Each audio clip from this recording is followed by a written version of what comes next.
2 drivers, 1 world title. With their friendship set to be put to the test, we are in store for a thrilling season full of intrigue and drama. Forced off the track by his teammate Nico Rosberg.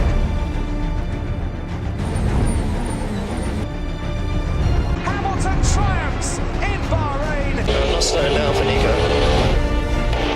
Why is he not letting me through? He's had the message, Nico. He's had the message. Nico hit me. That's unbelievable, guys. I can't believe he hit me. I don't know if there's any golden rule. I can just tell you this is an absolutely unacceptable race for us. Hamilton comes around the final corner. It's not Rosberg. It's Lewis Hamilton, champion of the world in 2014.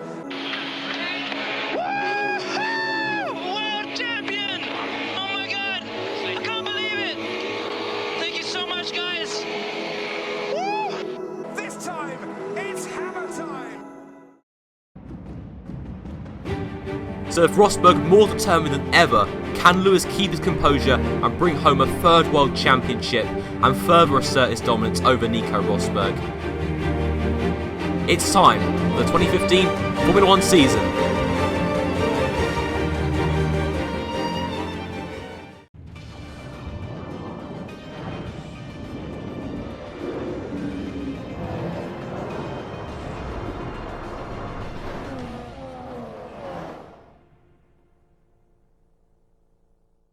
Hey guys, what is up? It is StopMatt1998 here, and I am back with a brand new video. It's my second F1 2015 Career Mode series on my channel.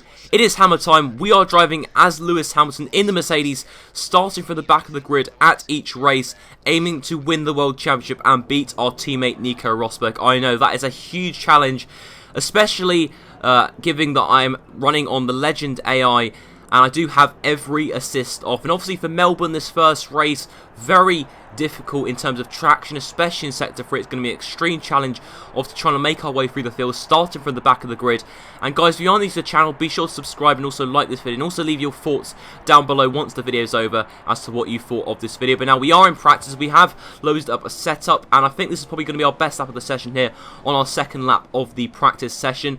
Currently set at 29.7, just getting used to the Mercedes and getting used to no assist, because in my NASA career I did have the traction control on medium, and it's actually quite a huge difference I found between having traction control on medium and having traction control off. It really is a huge difference, and we do set the fastest time there at 27.4. Is that 2 seconds quicker than Rosberg? I think it is currently. I think we're going to see now Nico Rosberg currently on his final lap. He's actually being held up by Fernando Alonso, and he is now actually out on the option tyres, and that time we did just there was on the prime tyres. So our pace looking quite promising, I've got to admit, but Rosberg could quite easily go quicker in these last 6 minutes of the session. As you can see, just under 5 minutes to go now, and Nico Rosberg coming around the final corner, go open up the DRS, currently on the option tyres. Can he go fastest here? Not quite, but he could perhaps jump us at the end of the session. Indeed he does, only by 5 thousandths of a second. So again, even on the prime tyres, that is very promising pace, that Rosberg's only 5 thousandths quicker. But again, I don't think this is a really good representative in terms of the AI's pace. I think Rosberg will obviously be a lot quicker in the race, so let's go.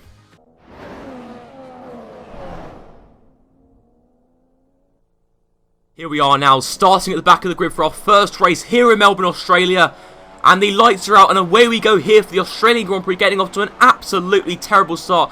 Honestly, having traction control on this game, and the starts just do not go well whatsoever. We're going to try and go up the inside of both Manners, going down to turn 1. Will Stevens and Roberto Merry making a bit of contact with Will Stevens there on the inside. He has dropped down to last place. Roberto Merry has overtaken him up into P19. Next up on our hit list are the 2 McLarens. We're going to go up the inside of them, as well as Verstappen and Hulkenberg. Maybe going to try and hold on, but we get a pretty poor exit, but then Verstappen's going incredibly slowly, going into turn 4, and Hulkenberg is going to go on the inside, almost forcing us onto the sleeping policeman there, and the McLaren almost trying to go around the outside of Fernando Alonso, and Hulkenberg and Verstappen have both escaped us. So we've made up 4 positions from the start. We're going to have to try and make up more at the end of this lap. We do want to have a chance of getting a good strong points finish today. As you can see, skipping into the cinematic cameras now, we're going to try and go up the inside of Hulkenberg, going down into this next corner. Now, will we be able to dive on up the inside? Yes, we have. I think that might be position sorted. Hulkenberg actually giving Lewis the room there, so a pretty easy move in the end. But now skipping on to lap 2, we now have Max Verstappen, who we're actually not catching up that easily for some reason. I'm not really sure why that is, but now you can clearly see ahead that there is a train beginning to form, so we can take advantage of this and try and overtake some AI cars.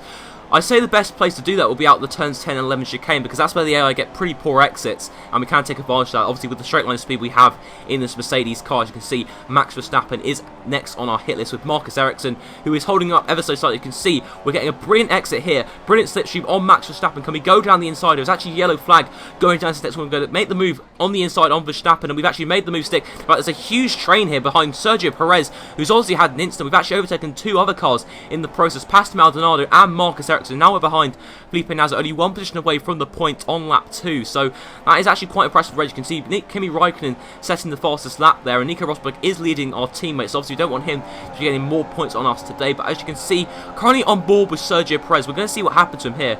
Again, I'm not 100% sure. We're going to see right now, and it actually seems as if his rear right tyre actually blew out for some weird reason. It's only lap 2 as well, so I can only assume that he ran over some debris, or whether his tyre literally just blew out. I really don't know. He must have run over some debris, because it's really early on for your tyre to blow out, but who knows really on this game. As you can see, going up the inside of Felipe Nasr there, once again getting that good exit from the turns 10 and 11 chicane. We've done it here, up into 10th place, but not quite, because we've had a bit of contact, I think, out of the exit, and almost making contact once again, and actually running wide into the gravel, but then Nasr or Maldonado aren't close enough to make amends of that, and we are now up into 10th position with Grosjean, Kvyat, Sainz next on our hit list. I think they're currently in a huge battle for 7th place in this Grand Prix, and as you can see now on lap 4, guys, I've got to admit, our progress was sort of being halted here. As you can see, we're struggling to pull away from Nasr, and that was because our car was sparking on the ground constantly. You'll see it in a minute here. As you can see, going through this corner, our car was sparking constantly. It was scraping the ground, and it was causing all sort of understeer pretty much through every corner. I was really struggling to drive the car. Mercedes was almost feeling like a manor. It was absolutely undrivable in some parts of this race, but as you can see, skipping a little bit later on, in fact, this was the next lap, and at this point we had caught up to this battle, because they were battling so much, losing each other so much time. As you can see, Kvyat actually making the move there on Carlos Sainz, but Sainz going to try and make the move on the Red Bull team. The sister team's actually going to make the move round the outside, but there we are. Lewis is going to make the move up the inside. Roman Grosjean, he's made the move up into 9th place, and then Kvyat maintain the position to Carlos Sainz. So again, this battle, we need to get quite clear of it pretty quickly if we want to catch up with the Ferraris, the Williams, and the Mercedes Nico Rosberg by the end of this Grand Prix. Once again, a poor exit out of that corner to the traction, just not there whatsoever. Trying to short shift into 5th gear to stop that, which we have done, although we have lost an awful lot of time to Carlos Sainz and Danny Kvyat on the back straight, who we really should be overtaking. They only have Renault power, so really it should be on this next straight where we should be able to get them here. We're going to try out of the exit. We've got a pretty good exit here, actually. Quite impressive out of turn 1. Going to open up the DRS, activate the DRS. And in fact, it's Sainz actually gaining on Kvyat, so Kvyat's the victim here. We're going to go inside of Carlos Sainz in the Toro Rosso. Are we going to pull off the move here into turn 3? Yes, we have. Lewis up into P8. So now, once we clear Kvyat, I think the car after him is the fellow Red Bull of Daniel Ricciardo. So I think after that, we can just go on and push it, because obviously we are on the prime tyres today. So we're going to go a couple of laps longer than these AI cars. I'm not sure why they haven't actually pitted yet, these AI cars. They're pretty much going half distance on the option tyres, which is quite surprising. I suppose that just kind of show that we can perhaps pit in the next 2 laps and get onto the faster tyres quicker. But as you can see, making the move up the inside of Danny Kvyat, going into turn 7, actually forcing him a little bit wider. We get a really poor exit, loads of oversteer out of the exit of that corner. Now Kvyat, Sainz and Grosjean are all past here. In fact, Nasr and Maldonado also going side by side with us, 3 abreast here, and as Grosjean's crashed in front of us, he's sliding across track, going into chicane. No! We've been taken out from that. We just couldn't avoid that instant with Roman Grosjean. Incredibly unlucky there. And did Nasr and Maldonado avoid them? I think they did somehow. We're going to look at replays of this in a second, but as you can see, we lost position to Hulkenberg, Ericsson, and now Fernando Alonso in the McLaren. But now looking at Roman Grosjean, it seems as if he was going for a gap that really didn't exist, so it was kind of a racing instant there, but just so unlucky how we managed to get caught up in that. We really couldn't have done much to have avoided that instant. As you can see, Marcus Ericsson making amends of that, gaining 2 positions from the instant. Same with Nico Hulkenberg and also Fernando Alonso in the McLaren. And as you can see, we just rejoined behind him there, but as you can see now, looking at the replay from Maldonado, he was actually at the back of all this when the incident happened. As you can see, we getting the pretty poor exit. Maldonado trying to go around the outside of both Hamilton and Nasr. As you can see, we can see the incident ahead. I think Maldonado, who was incredibly lucky to actually not get caught up in that incident as well. I think he did slow down very sensibly there, but as you can see, looking from Danny Kvyat's point of view, and he can see how big that crash actually was from Kvyat's point of view. Grosjean completely crashing straight into us. It was kind of lucky actually that didn't cause a bigger impact, didn't cause more damage. We don't know though, it could have caused some internal damage to our car, which we could see the effects of later on. But as you can see, we are pitting in for the one and only time in this race for the option tyres.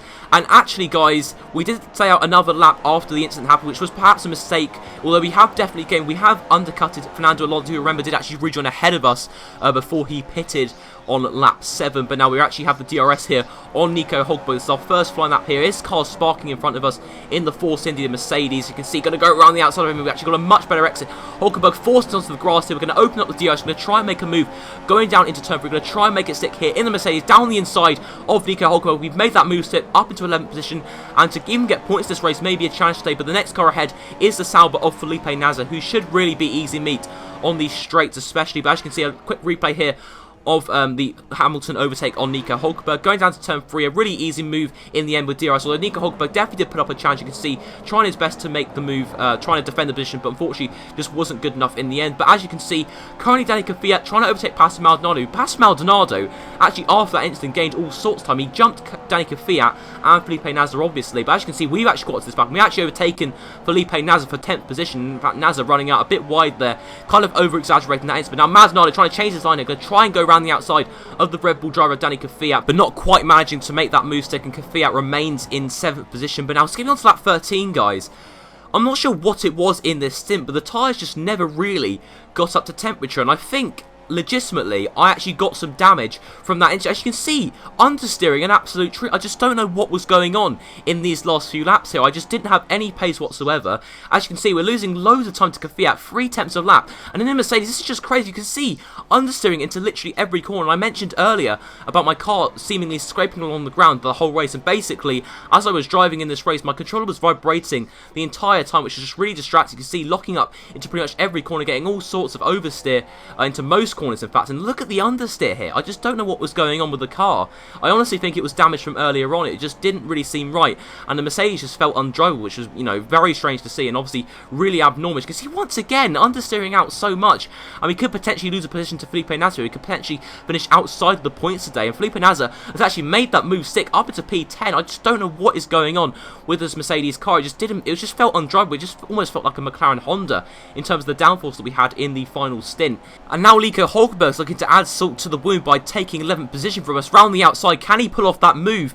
I don't think he can. I think we've just managed to hold the inside line, and we have maintained that position for now. But however, there is another straight to go, so we could still catch up with Nasr if we are extremely quick in these last few corners. You can see we're right up behind Nasr, actually cutting the corner there ever so slightly, but once again, just the grip out of these last couple of corners just wasn't there. And once again, understeering out, an absolute try. I just don't know what was going on. I even lifted off a little bit for that corner as well. We're going to come through in 11th position for a very disappointing result, guys. I do extremely apologise for the driving in this video. I just don't know what was going on with the car. I promise it will be better for future episodes. Obviously, Lewis, really not the way he wanted to start off his Formula 1 season in 2015. I'm sure it will get better in Malaysia and the upcoming race. But as you can see, luckily Sebastian Vettel did win the race by just over a second to Nico Rosberg in the Mercedes, our teammate. Kimi Raikkonen in third with Massa in fourth. As you can see, the only DNF today was Max Verstappen, and Carlos Sainz in the end with a very good result to 7th place. The two Williams finishing 4th and 5th, with Ricciardo 6th, Fiat 8th, Maldonado 9th, and obviously Nasr rounding off the points in 10th place for Sauber. So as you can see, looking at the constructors' standings now, we are in 3rd obviously because we didn't get any points, just courtesy of Nico Rosberg, and Ferrari are leading with 40 points, with Williams in 2nd, and the only teams yet to get off the mark are McLaren, Force India, and Mana Marussia.